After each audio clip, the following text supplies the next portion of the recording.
Soft, eerie introduction tone. On a night when the moon bled silver across restless clouds, she appeared. Lila, a mysterious young woman with porcelain-pale skin, waist-length midnight black hair that moved as if alive, wearing a flowing crimson dress torn at the edges. Her silver eyes shimmered between sadness and rage, her beauty unsettling yet mesmerizing. She stood at the gates of a crumbling Gothic castle. Fog swirled around her ankles, curling upward like the hands of forgotten souls. The iron gates groaned open without a touch, and the air itself seemed to hush in her presence. Each step she took echoed like a heartbeat against stone, until silence grew heavy, almost unbearable. Inside the candlelit halls, shadows trembled against cracked walls. The air carried the faint scent of dust and wilted roses. Mirrors reflected her form, yet in them, her face was blurred, replaced by something older, something grieving, something broken. With every flicker of flame, her silver eyes burned brighter, aching with a sorrow no living heart could contain. Haunting tone. But sorrow does not remain still. It coils. It grows. Her grief deepened with every breath, and with it came change. Her midnight hair lifted on phantom winds. Her crimson dress dragged across the stone like a funeral shroud. She was no longer a mourner wandering through ruins. She was the haunting itself. Shadows bent toward her, as if pulled by invisible chains.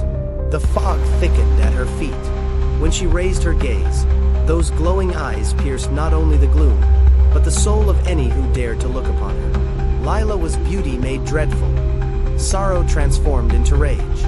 Gentle, mournful tone, and yet, within her despair, a memory endured.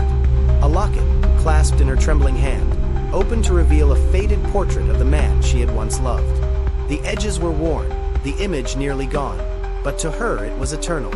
Around her, roses withered to ash. Petals fell into the fog like whispers of a life stolen too soon. She knelt upon the cold floor of a ruined chapel, her torn crimson dress pooling around her. The moonlight touched her skin as if in pity. Chains of shadow coiled around her body, holding her still. A single tear escaped her silver eyes, glowing as it traced her porcelain cheek. She whispered words no living ear could hear, a prayer lost to the wind. Voice rising in intensity. Then came the night of revelation.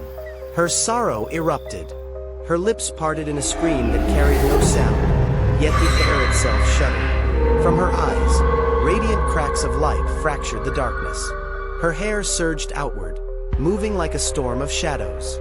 Her crimson dress unraveled, dissolving into rivers of glowing mist.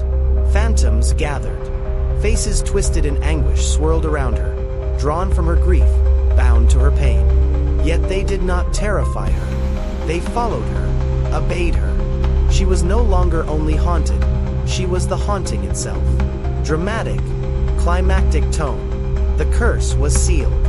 Hovering above the fog, her silver eyes glowed brighter than the moon.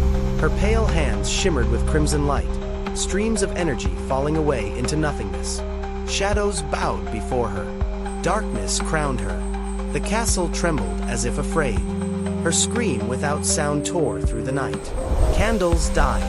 Stone cracked. The world itself seemed to bend beneath her grief. And when silence fell again, the curse was complete. Closing, soft, haunting tone. When the storm of sorrow ended, there was only mist.